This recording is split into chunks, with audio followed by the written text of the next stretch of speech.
October 22ನೇ ಇಸ್ವಿ ಒಳಗೆ ಬಸವರಾಜ ಬೊಮ್ಮಾಯಿ ಸಾಹೇಬರು ಪರಿಸ್ಥಿತಿ ಜಾತಿಯವರಿಗೆ 15 ಇದ್ದದ್ದು 17 ಮಾಡಿದ್ರು.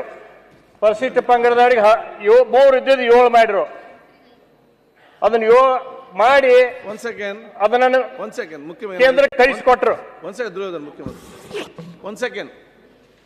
Please sit down. ಒಂದು ನಿಮಿಷ ಕೂತ್ಕೊಳ್ಳಿ. ಅವರು ಹೇಳಿದ್ರಲ್ಲ, ಮಂಜುನಾಥ್ ಖಂಡಿಸ್ತೀನಿ ಅವರ ಹೇಳಿಕೆನ ಅಂತ ಹೇಳಿದ್ರಲ್ಲ, ಪಾಪ ಅವ್ರಿಗೆ ಸಂವಿಧಾನ ಗೊತ್ತಿಲ್ಲ ಅನ್ನೋ ಕಾಣಿಸುತ್ತೆ.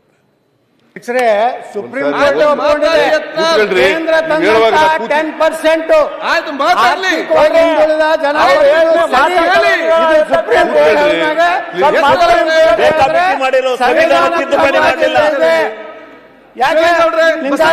ಒಕ್ಕಲಿಗರು ದೇಶದ ನಾಗರಿಕರಲ್ವಾ? ನಾವೇ ಯಾಕೆ ನಮ್ಮ ಹಕ್ಕನ್ನು ಕೇಳಬಾರ್ದು? ಮೀಸಲಾತಿಗೆ ನಾವು ವಿರೋಧ ಇಲ್ಲ. ಮುಖ್ಯಮಂತ್ರಿಗಳು ನೀವು ನಿಮ್ಮ ಪೂರ್ವಜನಾಂಗನ ಯಾಕೆ ಸೇರ್ತಾ ಇಲ್ಲ? ನೀವೇ ಅದರ ಬಗ್ಗೆ ಮಾತಾಡುವುದಿಲ್ಲ ಇವತ್ತು.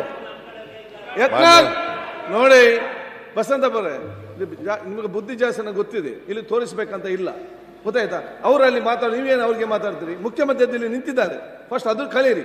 ಮುಖ್ಯಮಂತ್ರಿ ನಿಂತಾಗ ಯಾರು ಹೇಳ್ಬಾರ್ದು ಅಂತೇಳಿ ಅವ್ರು ಪಾಯಿಂಟ್ ಹೇಳ್ತಾರೆ, ಅದಕ್ಕೆ ಮುಖ್ಯಮಂತ್ರಿ ಇದ್ದಾರೆ, ಅದನ್ನ ಹೇಳ್ತಾರೆ ಅವ್ರಿಗೆ. ನೀವು ಸರಿ ಇದ್ರಲ್ಲ, ಅವರನ್ನು ಸರಿ ಮಾಡುದು.